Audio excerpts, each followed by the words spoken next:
চাওক, আজি ৰাছিয়া আৰু ইউক্ৰেইনৰ যুদ্ধ লাগি থকা প্ৰায় 2 বছৰেই হ'ল আৰু এই 2 বছৰৰ ভিতৰত আমি প্ৰত্যেকে এটা কমন শব্দ শুনি আছোঁ, কি নিউজ চেনেল, কি ছ'চিয়েল মিডিয়া।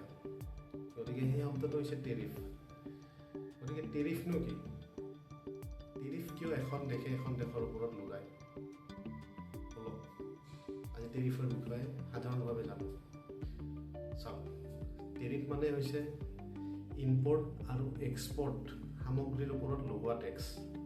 গতিকে মই যিখিনি জানিছোঁ বা যিখিনি বুজিছোঁ বা যিখিনি ষ্টাডি কৰিছোঁ, দুটামান সাধাৰণ ইনফৰ্মেশ্যন আপোনালোকৰ আগত শ্বেয়াৰ কৰিব বিচাৰিছোঁ। চাওক, আমাৰ ভাৰতবৰ্ষৰ ভিতৰৰ কথা কওঁ। ভাৰতবৰ্ষৰ ভিতৰত বৰ্তমান যিখন চৰকাৰ চলি আছে, এই চৰকাৰখনে কিছুমান লাগতিয়াল সামগ্ৰীৰ ওপৰত টেক্স লগাইছে আৰু কিছুমান অলাগতিয়াল সামগ্ৰীৰ ওপৰতো টেক্স লগাইছে, হয়নে? যেনে ঘৰ নিৰ্মাণ কৰা সামগ্ৰীয়ে হওক, খোৱা বস্তুৱে হওক বা ভেহিকলছ বা গাড়ীয়ে হওক, এনেধৰণৰ কিছুমান সামগ্ৰীৰ ওপৰত টেক্স লগাইছে। আৰু আমি মুখ্যতঃ জানো যে টেক্স লগাই এখন দেশৰ চৰকাৰে ইকনমিক ডেভেলপমেণ্ট কৰাত সহায় কৰে বা আৰু অন্যান্য কিছুমান কাৰণ আছে। মুখ্যতঃ আমি এইটো কাৰণ বুলি ভাবোঁ, হয়নে?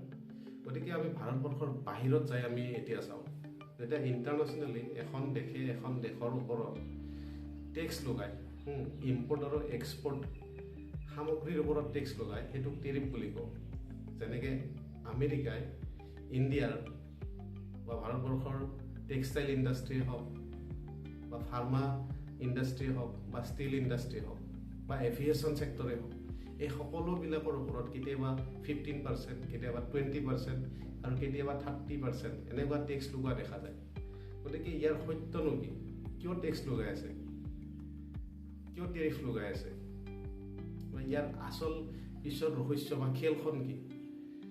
বলক সাধাৰণ ভাষাৰে বুজো। যেতিয়া এখন দেশৰ অৰ্থনৈতিক অৱস্থা খুব দুৰ্বল হয়, সামগ্ৰীৰ মূল্য বৃদ্ধি হয়, তাৰ টকা বা কাৰেঞ্চিৰ ভেলু দিনক দিনে কমি আহে। গতিকে এই ক্ষেত্ৰত কি কৰে, এখন দেশে নিজৰ সামগ্ৰী বা ইকনমিক যিটো এটা গ্ৰথ, সেইটো বেলেঞ্চত ৰাখিবলৈ আন এখন দেশৰ সামগ্ৰীৰ ওপৰত টেক্স লগায়, মানে টেৰিফ লগায়। গতিকে টেৰিফ কি, এটা সাধাৰণ উদাহৰণেৰে আমি বুজোঁ। গতিকে এইটো হৈছে ভাৰতত উৎপাদন হোৱা পেন। গতিকে ইয়াৰ মূল্য হৈছে 100 টকা। এইটো পেন যদি আমেৰিকাত বিক্ৰী কৰে ভাৰতে, 100 টকাত বিক্ৰী কৰিব। আৰু এইটো হৈছে আমেৰিকাত উৎপাদন হোৱা পেন। গতিকে ইয়াৰ মূল্য হৈছে 110 টকা। গতিকে ভাৰতৰ পেনটোৰ মূল্য আমেৰিকাৰ পেনটোৰ মূল্যতকৈ কম। গতিকে ভাৰতত উৎপাদন হোৱা পেনটো যেতিয়া আমেৰিকাত বিক্ৰী হ'ব, তেতিয়া তাৰে সাধাৰণ জনতাই নিশ্চয় ভাৰতৰ পেনটোৱে কিনিব, কাৰণ আমেৰিকাৰ পেনটোৰ মূল্য বেছি। এই ক্ষেত্ৰত কি কৰে চৰকাৰে, সেই টকাৰ ভেলুটো এটা সমপৰ্যায়ত ৰখাৰ কাৰণে বা ডিমাণ্ডটো বেলেঞ্চত ৰখাৰ কাৰণে আৰু ইকনমিক গ্ৰথটো বেলেঞ্চত ৰখাৰ কাৰণে ভাৰতৰ পেনটোৰ ওপৰত 20% টেৰিফ লগায়, মানে টেক্স লগায়। গতিকে ভাৰতৰ পেনটোৰ ওপৰত যেতিয়া 20% টেৰিফ লগায়, তেতিয়া কি হয়, ভাৰতৰ পেনটোৰ দাম আমেৰিকাৰ বজাৰত 120 টকা হয়। আৰু নিশ্চয়, গতিকে আমেৰিকাৰ পেনটোৰ মূল্য আছিলে 110 টকা।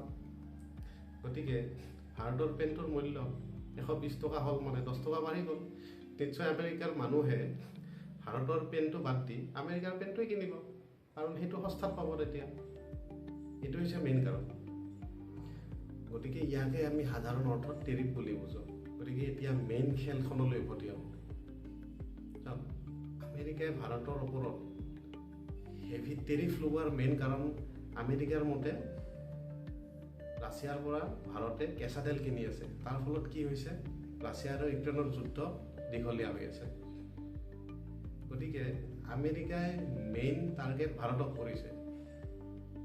ভাৰতে ৰাছিয়াৰ পৰা তেল কিনিছে, তেল কিনি নিজৰ দেশত ৰিফাইন কৰিছে, ৰিফাইন কৰি আৰু ইউৰোপীয়ান কাণ্ট্ৰিতো বিক্ৰী কৰিছে। তাত কিন্তু আমেৰিকাৰ একো প্ৰব্লেম নাই। আৰু আমেৰিকাইও ৰাছিয়াৰ পৰা ইউৰেনিয়াম কিনি আছে। হয়তো এতিয়া বহুত প্ৰট'কল কাৰণে ইউৰেনিয়াম কিনা কমাই দিছে, কিন্তু ৰাছিয়া আৰু ইউক্ৰেইনৰ যুদ্ধ হৈ থকাৰ সময়তো ইউৰেনিয়াম কিনি আছিলে। তো সেই ক্ষেত্ৰত কোনো ধৰণৰ প্ৰব্লেম নহয়, ৰাছিয়াৰ ইকনমিক ডেভেলপমেণ্ট নহয়। গতিকে সেইটোৱে মেইন খেল নে অন্য কিবা বেলেগ, নে অন্য কাৰণত ভাৰতক টাৰ্গেট কৰিছে? ভাৰতৰ এভিয়েশ্যন ছেক্টৰ, সামৰিক শক্তি, ইণ্ডাষ্ট্ৰিয়েলাইজ শক্তি, আৰু লগতে উঠি অহা যুৱ প্ৰজন্মৰ শক্তি দেখা পাই আমেৰিকাই ভয় কৰিছে নেকি? চাওক, এইটো কোনো ধৰণৰ টেক্স বা ব্যৱসায়িক যুদ্ধ নহয়, এইটো হৈছে আৰ্থিক শক্তি আৰু আত্মসন্মানৰ যুদ্ধ। গতিকে ভাৰতবৰ্ষ কেতিয়া তলত নাযায়, গোটেই বিশ্বই দেখা পাইছে আৰু উপলব্ধি কৰি আছে। বৰ্তমান সময়ত মেক ইন ইণ্ডিয়া এটা নাম নহয়, পৰিচয় হৈছে।